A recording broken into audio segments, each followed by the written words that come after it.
At my son's wedding, the bride sat me in the kitchen. I smiled, stayed quiet, and canceled. Everything I never thought I would find myself sitting in a dark, cold room, quietly watching my son's wedding through a cracked door in the storage area, where the stage lights would never reach. I wasn't seated with the relatives. There was no name card, no warm welcome. Just a folding metal chair beside a steel trolley and a tray of half-eaten leftovers. On the chair lay a paper napkin, carelessly tossed like a placeholder for someone who was never really invited. And what hurt more than anything was knowing I paid for it all. From the bride's stunning white dress to every flower lining the aisle.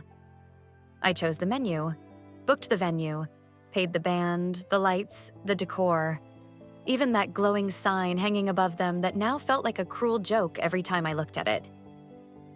I sat there in silence, wearing the burgundy dress I had carefully picked out 3 weeks earlier. That morning, I spent 3 hours getting my hair done, 3 hours preparing, as if I truly had a place at my own son's wedding. I told myself that this day would be special for me too. Not just for Daniel, but no one told me there were other arrangements. No one said I wouldn't be in the program. Not a single glance came my way when I arrived. Not even from my son. Daniel was too busy smiling, adjusting his cufflinks, letting the bride's mother kiss his cheek like she was the one who used to hold him through midnight fevers. Like she was the one who worked double shifts to afford his braces while I had to choose between his smile and the rent. I clutched the small beige purse Daniel had given me years ago for Mother's Day. My hands trembled slightly. It wasn't obvious. Just a faint current running up my wrist and into my chest. A young catering staff approached me, looking uncomfortable. They said, "You should wait back here." The bride didn't want anything that might disrupt the aesthetic. I couldn't process what he meant. "Aesthetic?" I asked. He scratched his head, unsure of what to say. The kitchen door swung open again and laughter spilled in from the hall, followed by music, clinking glasses and toasts. A lump rose in my throat. I sat down on the chair. The floor beneath was stained, maybe sauce or old coffee from the last event. My shoes started sticking to the ground every time I shifted. I looked at my hands, freshly manicured in soft pink. Then at the plate someone had placed in front of me, a cold cut of meat on a chipped ceramic dish. But the most painful part? I didn't say a word. Not one word. Because it was his day. Because I had reminded myself not to ruin it with my own feelings. I used to believe that if I worked hard enough, someone would notice. That love didn't need to be demanded. That eventually it would come back to you. Daniel was the only thing left from a broken marriage. He came into my life when I was 24, with nothing but a night shift nursing job at the local clinic and a one-bedroom apartment with peeling walls. When his father left, I had 2 choices: fall apart or stand up. And I stood up. Not because I was strong, but because I had no other option.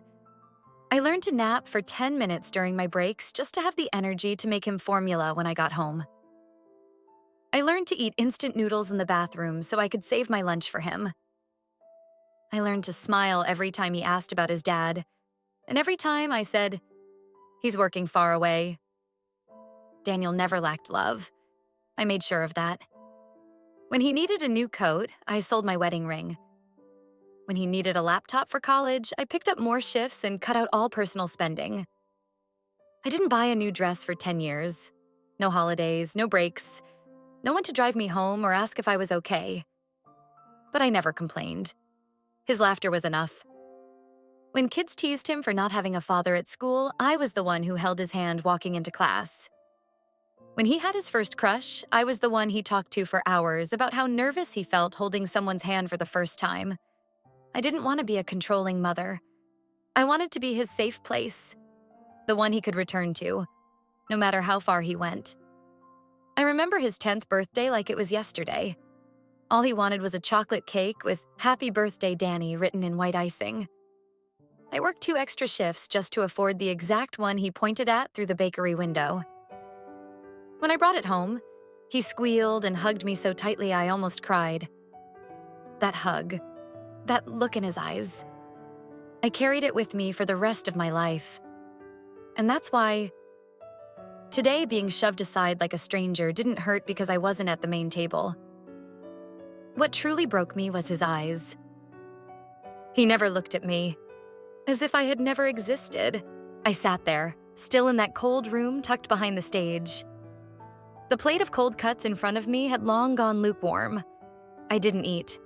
I just stared at the paper liner beneath the plate, touched it with my fingers, and felt its smooth surface as if somehow it could help me stay grounded. But nothing held me up anymore. Not trust, not motherhood, not even dignity. Once again, the door to the reception hall burst open. I heard music blaring, the mic screeching, and someone calling out loudly, "Parents of the bride and groom, please come up for the toast." I looked up. Emily's father walked up first. He wore a gray suit, held a glass of wine, and spoke like a game show host. "We are truly lucky to welcome such a wonderful young man like Daniel into our family. Ever since Emily was a little girl, she always said she wanted a fairy tale. And today, she got her prince, her castle, and her happily ever after." The entire room erupted in applause. Loud, proud, joyful. But me? All I could hear was the sound of blood rushing in my ears. Every word felt like it carved into my chest. That man never spent a single day raising Daniel. He never took him to get a shot. He didn't know Daniel was terrified of cockroaches.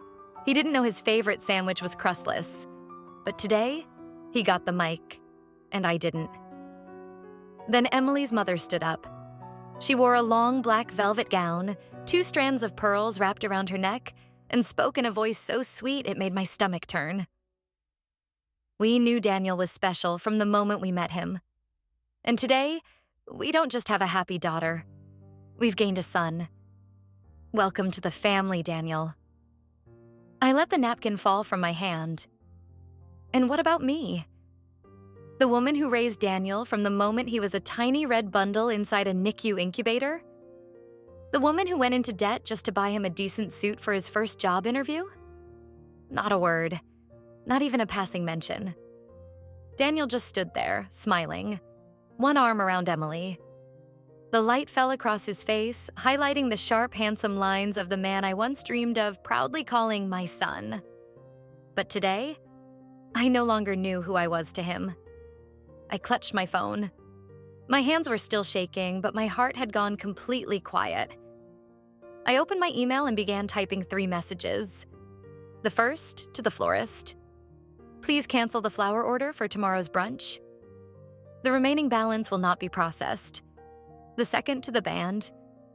"Due to changes in the event schedule, we will no longer require the second performance. Please consider the contract closed."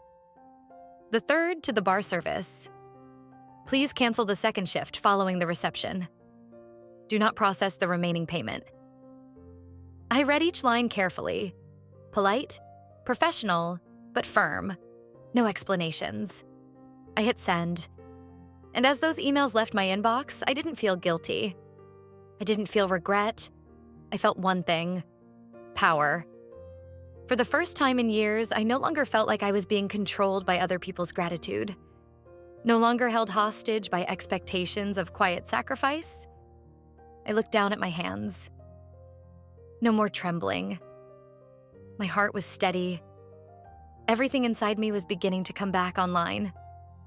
Like a machine that had been shut down for too long and finally powered back up. They thought I would stay quiet. They thought I would keep smiling, swipe the credit card, and disappear into the background. They were wrong. I returned to the hotel close to midnight. The wedding was still in full swing. I could hear the muffled music through the glass. I could imagine Daniel and Emily laughing, clinking champagne glasses, hugging their guests, soaking in the celebration. But I no longer wanted to hear any of it. I walked into my room and slipped off my shoes. My feet ached like they'd been carrying the weight of the world for far too long. I sat on the bed, still in my dress, no makeup removed, no lights on. Just the faint glow of the bedside lamp casting a pale halo across the room. A reflection of who I'd become. I opened my tablet. The wedding budget file loaded instantly. A detailed spreadsheet, rows and columns neatly arranged, down to every last cent. I had created it. I had tracked every single invoice, every adjustment, every time the bride messaged me. I just want things to feel a little more elevated, Auntie. And I said yes to everything. The cake was upgraded from 2 tiers to 5. The venue changed from a small church hall to a vintage barn, with faux chandeliers and decorative whiskey barrels. A custom cocktail menu was added. I even paid for the dress. I had never worn a wedding dress in my life, but I paid for the white gown of the woman who shoved me into a kitchen on my own son's wedding day.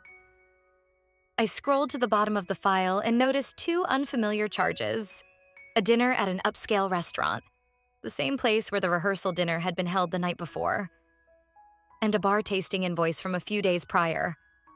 Both charged to my card, both under my name. I had no idea they'd happened. I opened my money transfer app. A Venmo message popped up. Emily to one of her bridesmaids.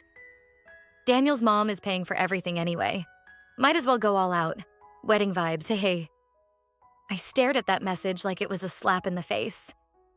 Not just because of the money, but because of her attitude. The entitlement. The sheer disregard. This was my daughter-in-law. And in that moment, I didn't cry. Not even anger. Just a vast emptiness. A blank space so wide and silent, it felt like I had fallen straight into the void. I stood up and walked over to the drawer in my suitcase. Something inside me was stirring. A hunch. A distant echo from the past calling out to me. And then I found it. A faded, wrinkled, pale red envelope. The handwriting on it, Michael's, my ex-husband, appeared clear and familiar, as if he had written it that very morning. The letter had been sent from Arizona just weeks before he died. I remembered holding it after the funeral, but I never opened it. I couldn't. I wasn't ready. Today, I opened it. And the words inside knocked the air out of me. Margaret, if you're reading this, then I'm out of time. And I need to tell you something I've kept buried my entire life. I swallowed hard. My heart started pounding against my ribs. Daniel isn't your biological son. I know, I lied. When Emily, my ex-girlfriend, came back with a baby in her arms, I panicked. She didn't want to keep him. I couldn't let her give him away. So I told you that you were late, that it was ours, that it was a mistake in timing. And you believed me. And you raised him. I let you carry everything because I didn't have the courage to tell the truth. And you became the kind of mother Daniel never truly deserved. My body froze. I placed the letter on my lap. My hands were trembling. Daniel wasn't my blood. I had raised a child who wasn't mine for over 20 years. I had worked night shifts to buy formula. I had held him when he burned with fever. I had loved him, unconditionally, without boundaries, and without regret. And now I'd learned he never belonged to me. He never was.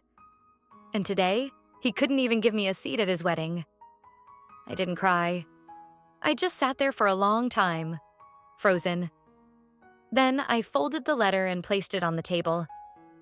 I didn't hide it. I didn't tear it up. I didn't hide from myself anymore. It was the truth, a cruel truth, but also a freeing one. I had built my entire life around a child who shared no bloodline, no legal tie, no obligation. And still, I had loved him as if he were a part of my soul. And from that moment forward, I knew with absolute clarity, I owed no one anything anymore. I didn't sleep that night. I didn't even try. I just sat at the table, watching through the window as the first streaks of morning light began to bleed into the sky. I had spent my whole life crying, but never for myself. I cried when Daniel had an asthma attack and I couldn't afford his medication. I cried when the doctor said I was exhausted, but I still had to return to another night shift. I cried when Michael walked out, leaving me with a baby and a mountain of bills. I cried for everyone else. That day, I didn't cry anymore. I drank a glass of water, washed my face, took a long shower, breathing in lavender oil. I wore a soft white cotton shirt and the same worn jeans I had on the day I took Daniel to see his first baseball game.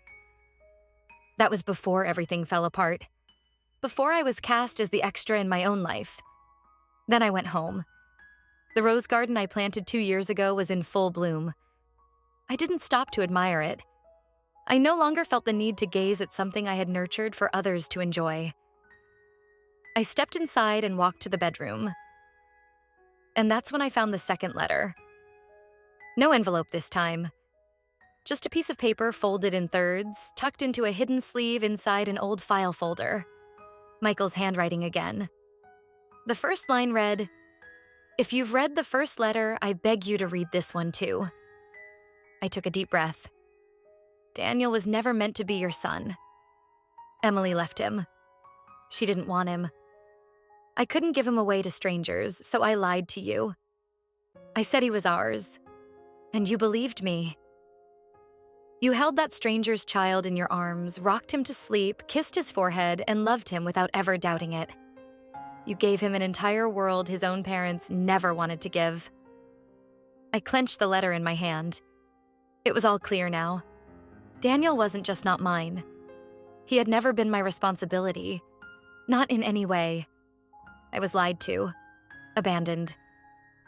And yet, I still chose to love. I still chose to raise him. I still built a home. And that child, who I gave my youth, my body, my heart, left me sitting alone in the dark during the most important day of his life. I stood up and walked to the bookshelf. One by one, I removed every framed photo of him. Birthday parties, graduations, his first summer trip.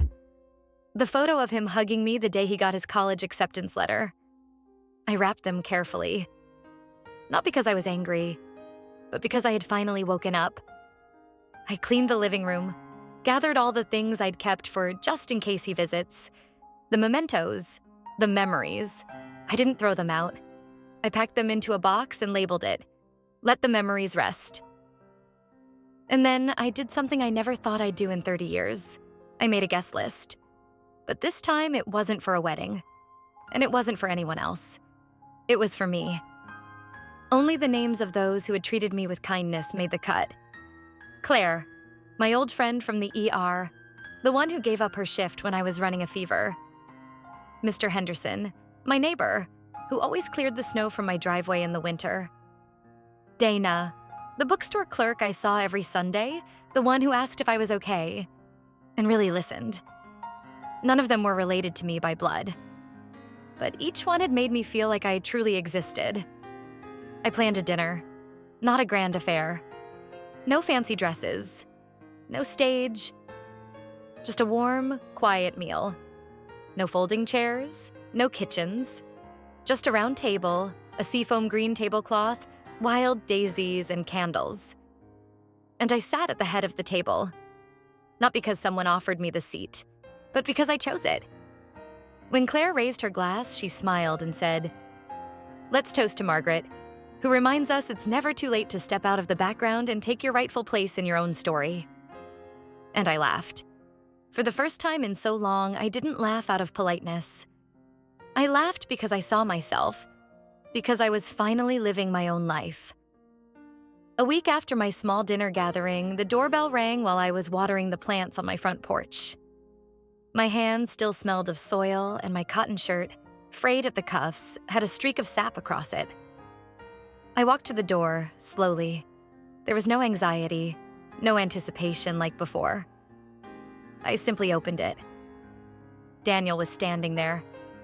No suit, no smile of a newlywed. His face was gaunt, his hair a mess, and his eyes bloodshot. "Hi, Mom."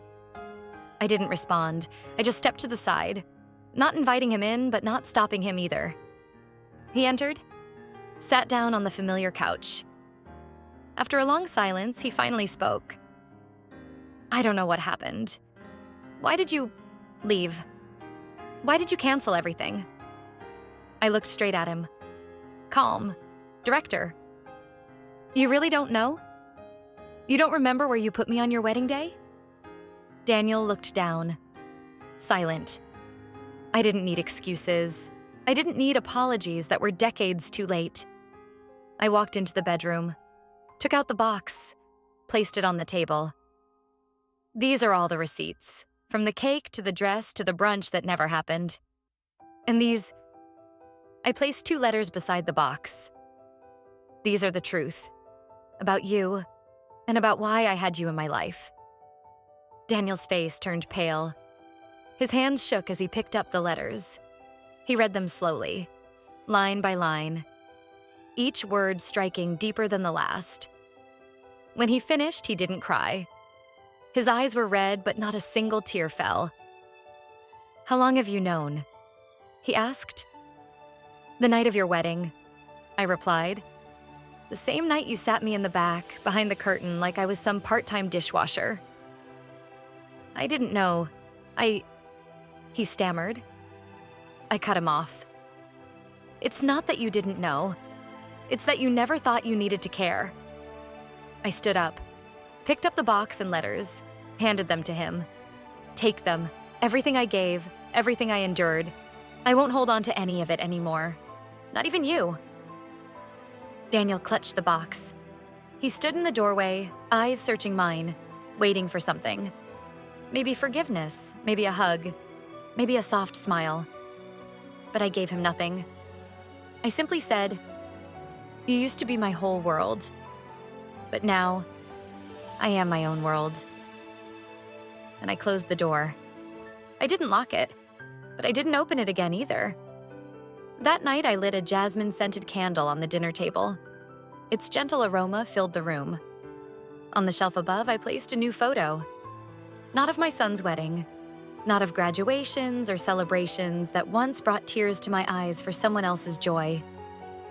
It was a picture of me, smiling, radiant, surrounded by the friends who chose to stay, who saw me, who valued me, who loved me without demanding silence or sacrifice in return.